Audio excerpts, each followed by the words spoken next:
Subscribe करिए rising Uttar Pradesh को और दबाइए इस बेल आइकन को ताकि आप पाएं यूपी की न्यूज अपने मोबाइल पर सबसे पहले। देश में अधिक कोरोना वायरस संक्रमण से ग्रसित राज्यों से होली पर प्रदेश में अपने घर वापस आने वालों को कोविड प्रोटोकॉल का पूरा पालन करना होगा। ऐसे में हर व्यक्ति को कोरोना की जांच करानी होगी, साथ ही उसकी रिपोर्ट आने तक घर में ही रहना होगा। निगरानी समितियां इस पर पूरी नजर रखेंगी। इसके संबंध में मुख्य सचिव आर.के. तिवारी ने सभी जिलों के लिए दिशा निर्देश जारी कर दिए हैं। होली, अन्य पर्व और पंचायत चुनाव पर कोरोना वायरस संक्रमण से सावधानी को लेकर मुख्यमंत्री योगी आदित्यनाथ ने उच्च स्तरीय बैठक कर जरूरी निर्देश दिए थे। उन्हीं बिंदुओं को शामिल करते हुए मुख्य सचिव आर.के. तिवारी ने सभी जिलों के लिए निर्देश जारी कर दिए हैं। इसमें कहा गया है कि आगामी पर्व त्योहारों के दौरान अत्यधिक सतर्कता बरती जाए। प्रदेश में कोरोना के बढ़ते संक्रमण से एक बार फिर हालात खराब होने लगे हैं। बीते 24 घंटे में प्रदेश में 638 नए रोगी मिले हैं। इनमें 232 सिर्फ लखनऊ के मरीज हैं। बीते 24 घंटे में 4 संक्रमितों की मौत हुई है। उप मुख्यमंत्री डॉक्टर दिनेश शर्मा ने अपनी पत्नी के साथ डॉक्टर श्यामा प्रसाद मुखर्जी सिविल अस्पताल पहुंचकर कोरोना का पहला टीका लगवाया। दिनेश शर्मा ने कहा कि स्वदेशी कोविड वैक्सीन पूरी तरह सुरक्षित है। प्रदेशवासी स्वदेशी कोविड वैक्सीन के बारे में किसी भी प्रकार की अफवाहों से बचें। सभी लोग निसंकोच यह वैक्सीन लगवाएं और कोरोना मुक्त समाज बनाने में सहभागी बने। बता दें कि प्रदेश में सक्रिय मामलों की कुल संख्या 3844 है। पिछले साल के बाद अब इस साल भी प्रदेश में कोरोना संक्रमण के वजह से परीक्षाएं प्रभावित हो रही हैं। इसे देखते हुए योगी सरकार ने बड़ा फैसला लेते हुए बेसिक शिक्षा परिषद के सभी स्कूलों में कक्षा 1 से 8 तक के बच्चों को बिना परीक्षा दिए अगली क्लास में प्रमोट कर दिया है। परिषदीय स्कूलों में कुल 1,60,00,000 बच्चे नामांकित हैं। 1 अप्रैल से परिषदीय स्कूलों में नया शैक्षिक सत्र शुरू होगा। उप मुख्यमंत्री डॉक्टर दिनेश शर्मा ने कहा कि कक्षा 9 से 12 तक के स्कूलों को केवल परीक्षा के लिए ही खोला जा सकेगा। स्कूलों में पढ़ाई नहीं होगी। 25 से 31 मार्च तक होली की छुट्टियां रहेंगी। वहीं उच्च शिक्षा के संस्थानों में 25 से 31 मार्च के बीच शिक्षण कार्य परिसर में न होकर ऑनलाइन होगा।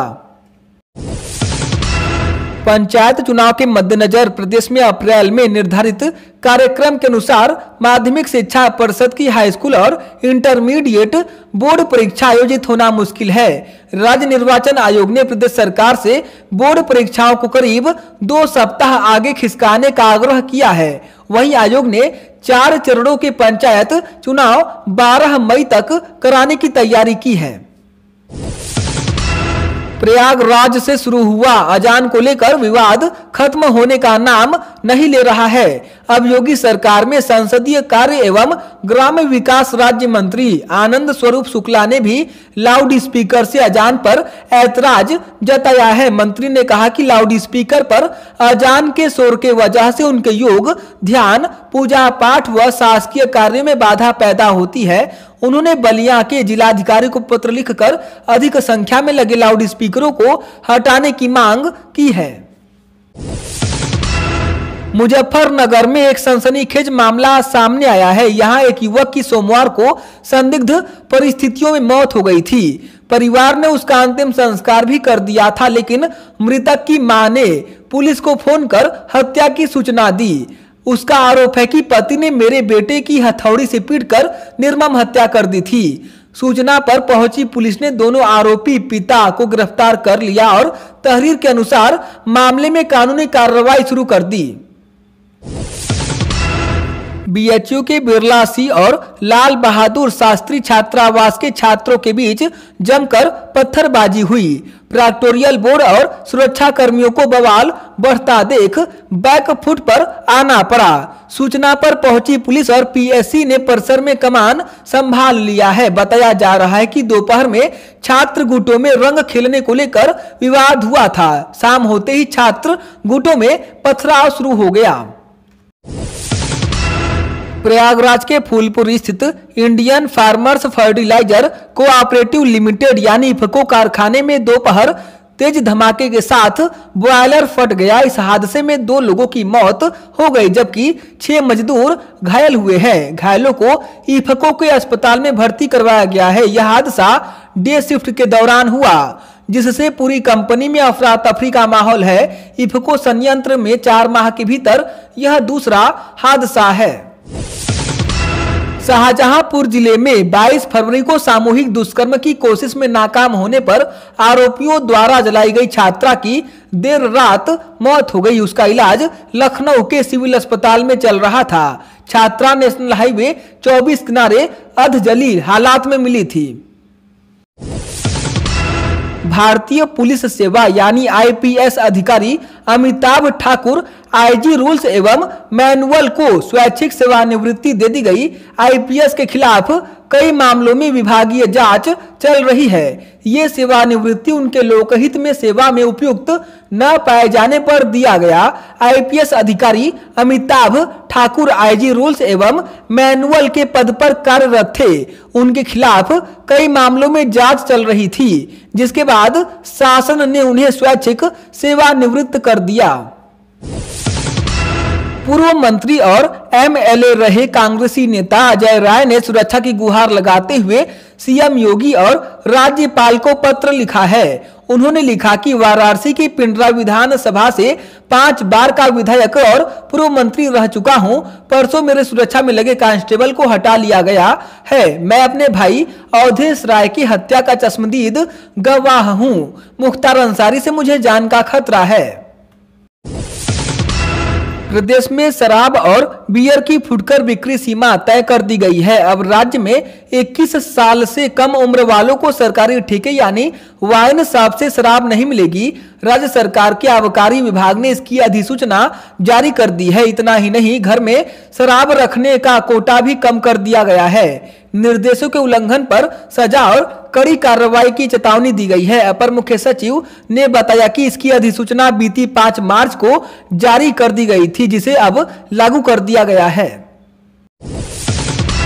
बेरोजगार महिला व पुरुष अभ्यर्थियों के लिए सरकारी प्राइमरी स्कूलों में शिक्षक भर्ती का सुनहरा मौका मिलने वाला है। बेसिक शिक्षा मंत्री डॉक्टर सतीश चंद्र द्विवेदी ने कहा कि परिषदीय प्राथमिक स्कूलों में जल्द ही सहायक अध्यापक के 5000 रिक्त पदों पर भर्ती की जाएगी। उन्होंने बताया कि हाल ही में संपन्न हुई 69,000 शिक्षकों की भर्ती में सामान्य श्रेणी के लगभग 4,000 पद रिक्त रह गए हैं। मुख्यमंत्री योगी आदित्यनाथ के निर्देश पर इन रिक्त पदों पर जल्द ही भर्ती की जाएगी। एटीएस की इनपुट पर एसएसपी डॉक्टर एस चनप्पा ने सहारनपुर जिले में रह रहे बांग्लादेशियों के सत्यापन का काम शुरू कर दिया है। खुफिया विभाग के अलावा इस काम में संबंधित थाना पुलिस के लोगों को भी लगाया गया है। जो बांग्लादेशी वैध रूप से जिले में रह रहे हैं उनका रिकॉर्ड LIU के पास है, लेकिन अवैध रूप से रहने वालों की तलाश की जा रही है। Gorakhpur Mailani express special train के टॉयलेट की टोटियां लगातार चोरी हो रही थी। टोटी चोरी से परेशान रेलवे ने ट्रेन में आरपीएफ एस्कॉर्ट की तैनाती कर दी। लखनऊ से मैलानी जाते हुए टॉयलेट की निगरानी कर रहे एस्कॉर्ट के जवान के हत्थे वह शातिर चोर चढ़ गया जिसने दर्जनों टोटियां गायब कर दी। मौके से उसके पास से 40 टोटियां मिली हैं। इसके साथ ही टोटियों के खरीदार को भी दबोचा गया है। बरेली में बदमाशों ने सरेआम एक छात्रा का अपहरण कर लिया। अपहरण की पूरी वारदात वहां लगे सीसीटीवी कैमरे में कैद हो गई, जिसके बाद पुलिस ने मुकदमा दर्ज कर बदमाशों की तलाश शुरू कर दी। बाइक से छात्रा के अपहरण का यह वीडियो सोशल मीडिया पर खूब वायरल हो रहा है। बिजली कंपनियों ने टैरिफ बढ़ाने के लिए नया दांव खेलते हुए गुपचुप तरीके से वार्षिक राजस्व आवश्यकता दाखिल कर दिया है। बिजली कंपनियां चाहती हैं कि नियामक आयोग अब इसके आधार पर उपभोक्ताओं की बिजली दरें सरकारी सब्सिडी और बिना सब्सिडी के घोषित करने पर विचार करे। बिजली कंपनियों ने रिटेल टैरिफ का प्रस्ताव दाखिल नहीं किया है। इलाहाबाद हाई कोर्ट ने डॉक्टर कफील खान के विरुद्ध सीजेएम अलीगढ़ की अदालत में चल रहे आपराधिक मुकदमे व पुलिस चार्जशीट की वैधता की चुनौती याचिका पर राज्य सरकार से जानकारी मांगी गई है। याचिका की अगली सुनवाई 6 अप्रैल को होगी। लखनऊ सीजेएम कोर्ट ने तबलीगी जमात के 9 विदेशी आरोपियों को बरी कर दिया है। इन सभी पर टूरिस्ट वीजा पर भारत आकर तबलीगी जमात में शामिल होने का आरोप लगा था। थाईलैंड के इन 9 नागरिकों को कोर्ट ने छोड़ने का आदेश दिया है। कोर्ट ने इन्हें महामारी और अन्य अधिनियम के आरोपों से बरी कर दिया है। अयोध्या जिले के कोतवाली रुदौली के NH 27 के रौजा गांव ओवरब्रिज पर एक बस में ट्रेलर ने टक्कर मार दी। टक्कर होने से बस में सवार 6 लोगों की मौत हो गई। अतिरिक्त पुलिस अधीक्षक ग्रामीण शैलेश कुमार सिंह ने बताया कि कोतवाली रुदौली क्षेत्र के अंतर्गत लखनऊ अयोध्या मार्ग पर कानपुर से बस्ती की ओर जा रही 2 रोडवेज की बस में से आगे चल रही बस को रौजा गांव ओवरब्रिज के पास बगल से गुजर रही DCM ने बगल से टक्कर मार दी, जिससे यह हादसा हुआ।